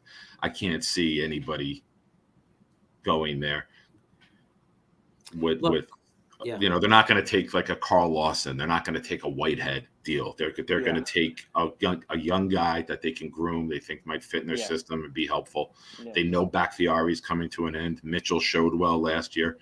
Do I want him to go? No, but I think that type of player, rookie contract, manageable, no craziness on either team.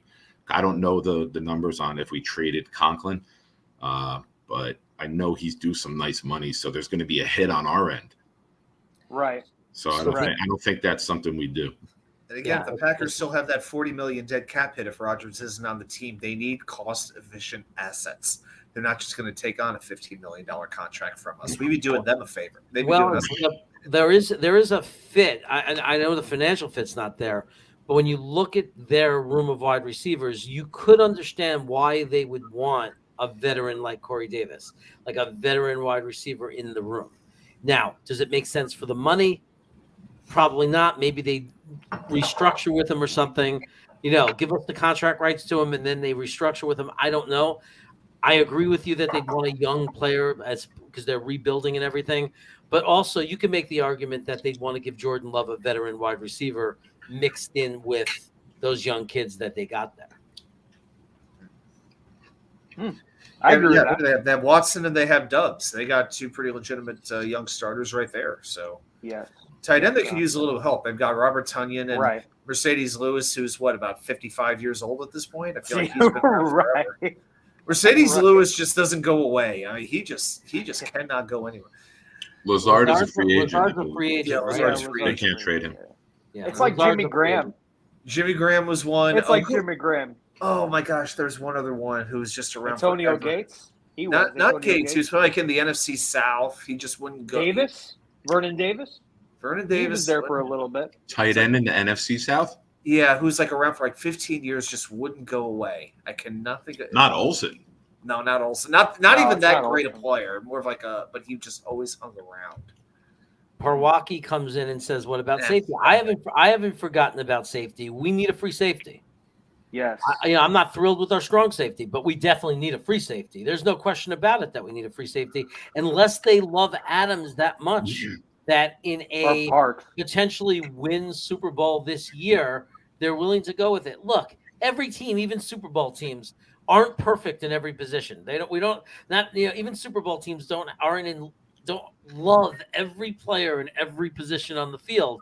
It's almost impossible to field a team where every starting player is a guy that you love and are excited about. So if Tony Adams is the guy and Will Parks is the guy, or they're shifting time, I mean, it's a question of, are they too weak a link? Are they such a weak link that they're going to cost us big? Or because they really seem to love Adams. They really seem to like him. They do. So he doesn't, you don't have to have a star. The point is can he fill the role? And he might need players like that to win. You need players like that to win. Now, would I be shocked if we take a safety in the 3rd round, 4th round? Of course not. No. Not at all. Well, because you've mocked it in 5 of your 5 mocks so far, so you can say I was right. I knew it. But I do 1,000 mocks, so no matter what happens, I could say I was right. here's the thing that when you talk about teams that are winning the Super Bowl, right? Not many of them come out of the blue, right? Like Andy Reid has been there at Kansas City for a while. So what does that mean? Consistency. You're not turning over, going from 4-3 to 3-4 to a man press to a zone. You're drafting. You're looking for free agents. You're finding guys to fit your scheme, and there's no overhaul. So the longer your GM and your coach are in place, the better chances, I believe, that you're going to find guys that fit, that come out of nowhere, like an Adams or a Parks. Like, you're going to find those guys because you have your guys. You have your stars. You got your guys with the big contract. And now you sprinkle in the other parts around them to make it complete, right? You need guys on defense who make, or even offense on a line at $450,000. You need to find a couple of those starters so you can pay the big money to Patrick Mahomes, Travis Kelce, Chris Jones, and the others. So hitting in the mid rounds is so important because you get that cheap contract and it allows you to go ballistic on the other guys to go win the Super Bowl. So it helps that we're not going to be turning over coaching like every 2-3 years like we have been. I wish we had enough cap space to spend big money on a safety, but that's not the position that we're in right now. I mean, between Jesse Bates, Jordan Poyer, Chauncey Gardner-Johnson, Von Bell from Cincinnati, there are so many good safeties out there on the market. I would love to get one. Does make sense. Even Love from the Giants. Julian Love's another one. Absolutely. I wouldn't mind him. No, not at all. Could play. Yeah, could play free or strong, really. So, but hey, we got other things, bigger fish to fry. Yeah. With free agency coming, I would be absolutely shocked if we signed anybody who makes more than $10 million a year, like a 3 for $30. I would be floored if we sign anybody. I know Tigo and others, Jesse Bates, a great player. I just don't see us doing it now. Right. I don't. That's it. What about Dean? What about Dean from Florida? Buccaneers. Jamel Dean? Buccaneers. Jamel Dean? Is that who? Yeah. Okay. From Buccaneers, he was a whitehead.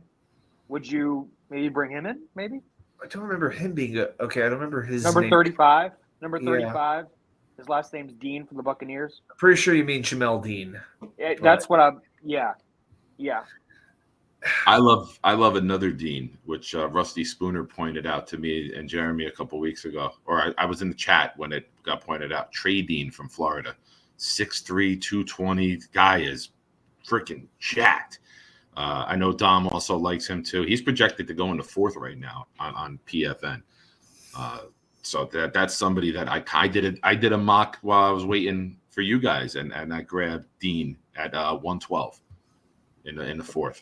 Realistically, it's not easy to get a guy in the 4th round that you're going to know for sure is going to be a starter, right? I mean, it's a 4th round pick. Unless you're Joe Douglas. The shocker The shocker would be, I mean, what would you do? And it's not impossible. It's not impossible that this would happen. I mean, what would you do? I would expect maybe they trade down a few spots, but whether it's at 13 or we trade down a few spots. And we go up to the podium and we take Brian Branch. I mean, it could happen. Love it. It could happen. And I'll tell you, if we did that, it's kind of crazy to put Brian Branch on that defense would be sick. It would be sick. That's a guy. That's a guy who legitimately and will, no matter where he goes, has a legitimate chance to be defensive rookie of the year. I mean, if they were to trade down and get an additional asset or two back, and they picked up Branch, and maybe they have another pick in the first 2 rounds, where then they could take an offensive lineman, I'm a little bit more open to that. But I really want to come away with offensive line somewhere in the first 2 rounds, whether it's a tackle or whether it's a center. Because I think McGovern, I would probably let McGovern go myself, because I think he's going to get about $13-14 million a year, and I cannot justify that contract for him. So, I mean, I know there's not a lot of great free agent centers out there. Ethan Posick from Cleveland, that's a guy I might pay some attention to. I think that's a guy you could get for around that $8 to $10 million at a somewhat reasonable price. Played very well for Cleveland. I know he had a good line around him between Wyatt Teller and Jack Conklin and Joe Bitonio. They have a good line over there. But Posick stepped his game up this year. I would look at him, but in an ideal world, I'm drafting either JMS or Luke Whippler. Or I know Nick likes was Joe Tippmann too, and that's a good pick as well. Oh, Wisconsin, 6'6". Yeah, love him. Yeah, my one thing is I get a little bit of trepidation feeling like I'm going into the draft needing to take a certain position, especially if it's a starter. That's a little scary to me. So that's the only thing. If they let McGovern go, I hope they have a veteran who can fill in, but then you got to draft somebody in the first 2 days at center. Oh, geez. What? All right, tell me off there. That's not a good OGs. See, the thing about the center position to me is, as much as I was all gung ho about second round and John Michael Schmitz or whatever, the reality is that is the position where you can get a starter in the fourth round. Could. Impactful too. Creed Humphrey doing pretty good in Kansas City, right? Still We all amazing love he him. fell as far as he did. It will never make sense. Well, I mean, but there's like Weipler, that Whippler or Weipler. I think it's Weipler. Right. That's a guy you might be able to get in the third Guys round. who played ball. All four of the top centers are Big Ten. It's Minnesota, Wisconsin, Michigan, and Ohio State are the top four centers. Yeah, double O. Those right. are guys who stayed in school. They're smart. Yeah. They're big programs. They run NFL-style offenses. They can come in immediately and make an impact. Yeah. Hank mentioned Dan Feeney. Feeney's a free agent. But I will say this. Feeney is a better center than he is guard. Not that that's saying a whole heck of a lot, but he is better at center, it seems. That's like saying I'm better sleeping than I am awake. Like Exactly. it helps nobody. or who could chug a beer faster. I did yell that at him. I didn't know you yet, but I saw him at camp last year, and he was saying hello to family, and he was running. With me and my son went up to courtesy of Dom. I think gave us tickets to go up to the camp that day. And Feeney's running away, and he's like jogging back, and I'm like, Feeney, let's chug a beer together. And he turned, and I wasn't talking anymore, but he looked at me and knew it was that dude, and he pointed right at me and gave me like the head nod. I love that. So that was when I used to drink. So we don't discuss that. Ulti, I'm not saying McGovern's a bad center. I think he's a distinctly run-of-the-mill center, and at this point, you could take a step up from where that is. Well, Because we didn't block well enough last year as a whole. The Jets, by the way, had the fourth worst pass blocking grade of any team in the league last year. Okay, there's certain all those injuries, I think more easily put. Look, if McGovern was on the second year or third year of a rookie contract and was costing us $1 million, $1.5 million a year, you wouldn't complain about it. You think about everything else because as much as you can do better, it's not a hole. It's not a problem. He played better than average center, like, to be honest, by almost any rating. Now the reality is, and I think Adam, what you're saying, and I agree with, is the money that he would cost is not worth it from what we can get in the draft and what we can get. Right. Yes. It's a stacked draft for the old line. We can get someone between the first and fourth round easily. 100%.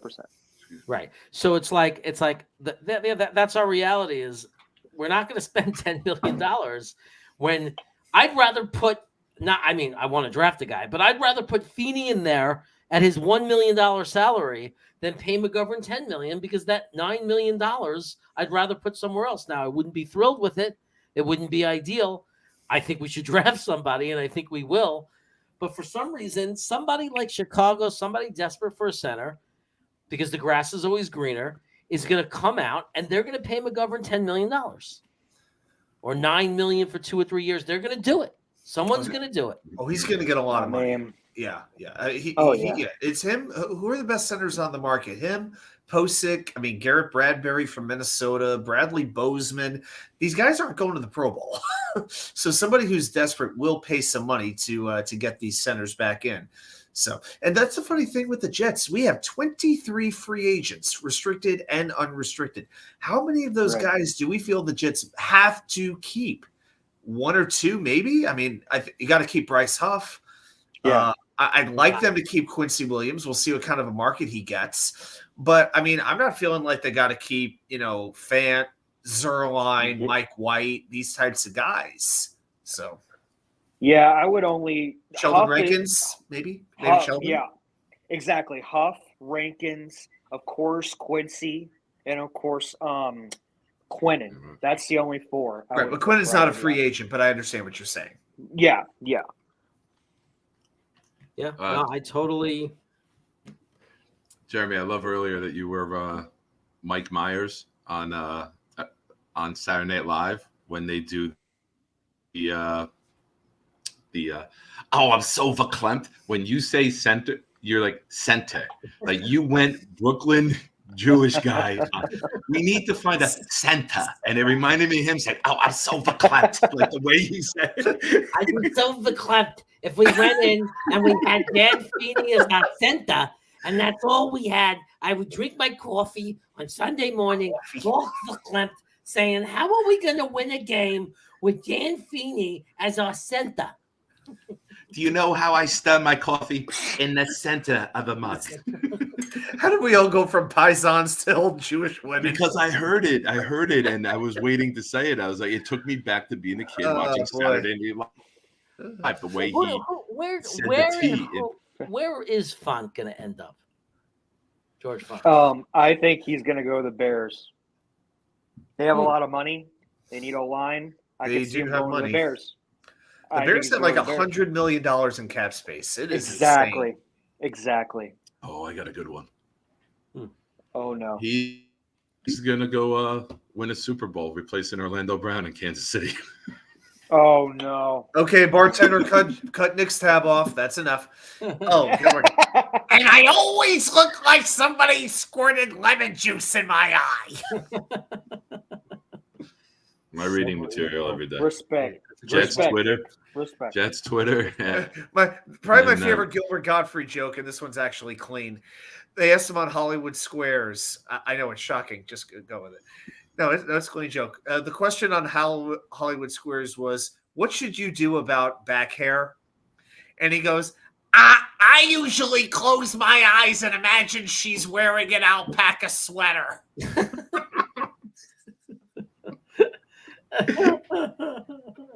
Wacky Wednesdays, everybody. It's almost All right. midnight. It's your turn, bro. It's your turn. He did Mike Myers from Saturday Night Live. He did Gilbert Gottfried. What voices do you have to bring to the table? This is how I answer in the ghetto. Who is it? Eddie Murphy. It got too loud. The speakers cracked. I missed it. Yeah. Damn. Thank you, Dark Soldier. I am a handsome son of a bitch. He was trying to do Eddie Murphy. Yeah, Eddie Murphy. This is how I answer in the ghetto. Who is it? Guy. Remember that with Mr. Robinson's Neighborhood or whatever? Who is it? Yeah. This is landlord. Who is it? All right, you're gonna make me do it. Uh-oh.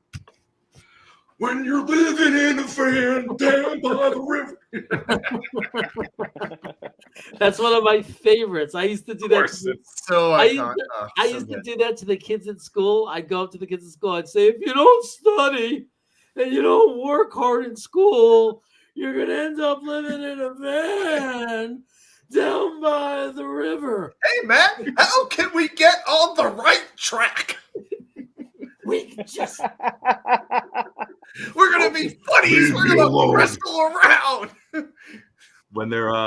When Schneider, Sandler, Spade, and Farley are dressed as the girls, and leave me alone, I'm starving, and just reaches into the French fries and grabs the French fries, everyone loses it. They all break character.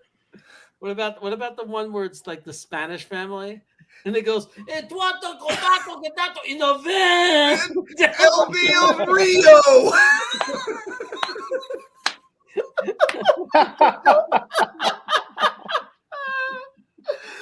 Oh my god! I think there's the Hanukkah song with Adam Sandler That was always one of my favorites. And then when they would do the Christmas one with Jimmy Fallon, Tracy Morgan, that was always Horatio one of my Sands and favorites. the guy, the little dude from Night at the Yeah, Roxbury. yeah, He just exactly. keeps Yeah, yeah. I'll tell you though, it's never inappropriate on any show with any audience to remember and bring back the laughter of Farley, of Chris Yeah. Farley. I mean, Yeah. he was just. I think he may have been underappreciated. When you Go really, Bears. when you think about his body, Yeah. when you think about his body of work, he may be Just when you think about his body. I knew that was coming. That I alone knew is that was Patrick comedy, coming. right? Swayze. That alone. the commitment Yes. to the Chippendales bit with Yeah. Patrick Swayze. I mean, the guy was a genius. He was a genius. Oh my gosh! Could you It was so imagine good. imagine if Aaron Rodgers could have guest hosted Saturday Night Live? Yeah, wow. and Farley was still around, and Farley had him on for the interview segment. You remember when you won the Super Bowl with the Jets? That was great. That was great. That was good. Yeah. Oh my gosh. I love it. And then like he would always go with the Chris Farley during the Chippendales and he would be like, it's okay. No, you'll get it next time. You're good. No, you were so much better. No, you were so much better. Yeah. I loved it. Oh my God. That sketch was awesome. So good. So good. You can't, like, you watch it nowadays and they're trying to do a little bit of like edgy stuff, like Yeah. Colin Jost and Michael Che do the Weekend Update, and they write Yeah. the reverse racial jokes for one another, where Michael Che will write black jokes for Colin Jost to read, and then it'll be the other way around. It's like you look at it, it's like, man, like, where's the cancel culture? Even though I'm not like that, you guys have heard me talk. I'm not like that. Like, it's like, all right, wait a minute. You're allowed to do this here, but if somebody does that there, like the mob comes out. Right? I think somebody in the comments, Porwake, 79 said like, oh, cancel culture's here. Like, you guys can't do it. Like facetiously, I think he said. I don't think he was being serious, but yeah, it's horrible what they do to people. It's sad. Make It's sad. jokes, You laugh. can barely laugh anymore. I mean, Yeah, and you can tell these can't people have laugh. never been in a sports locker room. Oh, gosh. Because a sports locker room, what separates everybody, and not separates, but all the differences everyone has and what they bring to the table, you pick on it, but it unites you. You know what I mean? It brings you guys, it brings a team together. I played basketball like all 4 years. We would make fun of each other, we'd rib each other, stuff that you would get canceled for. But you knew we were a family. And it's like, all right, this is my family member. I could say that to you, but if anyone else says that to you, I'm swinging at them. And it's That's the same how it was. mentality when somebody makes fun of the Jets. I mean, we'll say whatever we want, but if Yes. somebody from the outside jumps in, Perfect. it's the same Perfect. mentality. It's the This- same pack It's mentality. our hell. You are not allowed to make Yeah. fun of our hell. That's right. So, guys, we have to wind down the show now. Just letting you know. How? We have a million things to do. Wow. You know, I don't know how, man. Everyone's that was talking the about fastest Saturday ever. Night Live. We're- how? How do you wind down the That's show? up. You, That's going look, up. this is how easy it is to wind down the show. Okay, it's very easy to wind down the show. I feel like it was Survivor. I made it to the Oh end. my God. Right. Apparently, J. Cole was the first one voted off the island. But, ser- I don't even What? know. Too soon? I don't even know what happened. but You seriously, don't need to know. Not that No, one. you don't need to know. You can It was, imagine. it was but ridiculous. seriously, we have to wrap it up. I want to thank Italy Jet Fan. Italy, you want to tell them where to find you? Italy. You can find me everywhere. You can find me right. You can find me in Italy. I'll be on the beach in Milan. You can find me Italy Jet on everything NYJ. I have a bunch of Jet shows that I do with a bunch of people. I'm on Let's Talk Sports. I do the NR Hour where I interview legends of football or any other guy you can. We're in the process of getting Lawrence Taylor. It's going to be awesome. I can't wait. And then, but yeah, soccer content as well. I'm Italy Jet on all social media platforms. Okay, Nick. You could find me on any street corner. You can find me at Proud New York Jets Fans All right, on YouTube, Proud New York Jets Facebook. fan board. Oh, sorry, I interrupted you as you were talking. But proud New York Jets fans on YouTube, on Facebook, right? You do another Yes. show, the IOW Sports. IOW Sports Network on YouTube. Matthew Smith, who's in the chat here, is usually popping in the shows each week. We discuss everything. We talk about all sports.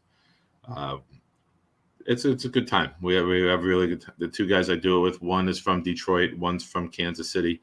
So we got Chiefs, Lions, Jets fans, and we talk about it all. It's fun. It's Mondays and Thursdays, 4 to 6. It's a good time. I think I'm going to do a show Friday night.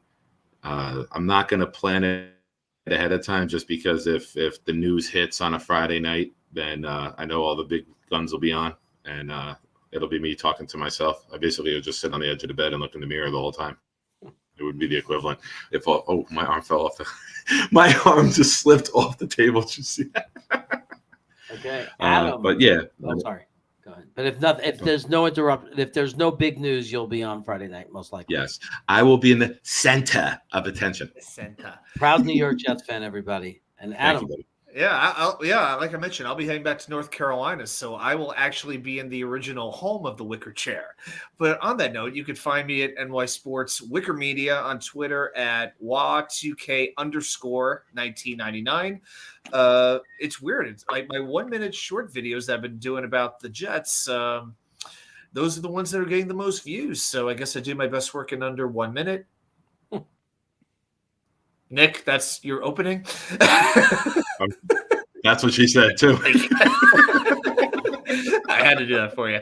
But yeah, been doing a bunch of stuff lately on mostly the Knicks and the Mets. They've been getting a lot of attention. I did 12 Mets prospect profiles, worked down 12 different Mets prospects, but as of late, it's been a lot more Jets. I did my free agency video, 20 minutes. We broke down 15 different free agents the Jets could target. So go check that out. And hey, everybody, thanks everybody for watching tonight. We really appreciate your time, your support. We really had a great time. We hope you did too. Yeah, really appreciate the chat. Everybody out there, not just the chat. I mean, everybody that's watching, everybody that watches this show afterwards. I want to, again, thank my guests. You guys were awesome. You made it a great show. I appreciate you guys so much. And everybody watching and supporting the channel, thank you so much. For those of you hitting the like button, asking other people to hit the like button, you have no idea. You know, more important than the likes, it touches my heart that you're out there supporting me to the point where you're asking other people to support me. It's an incredible appreciation to all of you. Take care. I'll be broadcasting from North Carolina for the next 7 to 8 days. I fly out on Friday night on the red eye, so I won't have my banner behind me, but I will be doing my thing and bringing the chaos. Take care. Are you going to black out again and have dropped the laptop and fall off the face of the earth like last time you were there? I hope the hell not. Take care, everybody. We are live. We got Harry W. We got Richie from Jets Media, Matt O'Leary, Iowa Jets fan, we're in the house. We got Dom C in the house. We got Steve, live, CEO of the Jet Lounge. So I knew I'd get rich on my channel. Let's see what's going on. Yeah, there we go. Jets by $1 million today. Yeah.